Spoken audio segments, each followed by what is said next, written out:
సాగునీటితో రాయలసీమ రైతుల దశ మార్చాలన్నది మా సిద్ధాంతమని, సీమ ప్రాజెక్టులను త్వరగా పూర్తి చేస్తామని టీడీపీ జిల్లా అధ్యక్షుడు తిక్కారెడ్డి, పత్తికొండ, గుంతకల్ ఎమ్మెల్యేలు కేఈ శ్యామ్ కుమార్, గుమ్మనూరు జయరాం అన్నారు. కర్నూలు జిల్లా మద్దికేర మండలం ఎడవల్లి గ్రామం వద్ద హంద్రీనీవా నుండి రైతుల కోసం కాలువ విస్తీర్ణ పనులో భాగంగా తూము ఏర్పాటు చేశారు. హంద్రీనీవా కాల్వ నుండి టీడీపీ జిల్లా అధ్యక్షుడు తిక్కారెడ్డి, పత్తికొండ, గుంతకల్ ఎమ్మెల్యేలు కేఈ శ్యామ్ కుమార్, గుమ్మనూరు జయరాం కలిసి హంద్రీనీవా కాలువను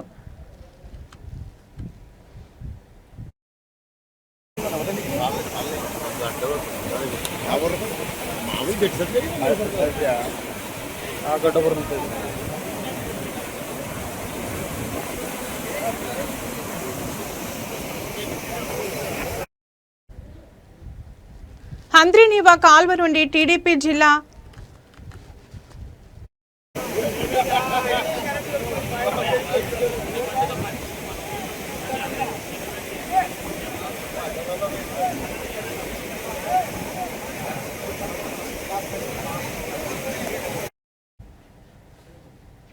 హంద్రీనీవా కాల్వ నుండి టీడీపీ జిల్లా అధ్యక్షుడు తిక్కారెడ్డి, పత్తికొండ, గుంతకల్ ఎమ్మెల్యేలు కేఈ శ్యామ్ కుమార్, గుమ్మనూరు జయరాం కలిసి హంద్రీనీవా కాలువ తూమును ప్రారంభించి గంగమ్మకు పూజలు చేశారు. ఈ సందర్భంగా వారు మాట్లాడుతూ రాయలసీమ రైతుల దశ మార్చాలనేదే మా సిద్ధాంతమని, ఇందులో భాగంగానే ఆనాడు ఎన్టీఆర్ హంద్రీనీవా సుజలా స్రవంతి ప్రాజెక్టును తలపెట్టారని తెలిపారు.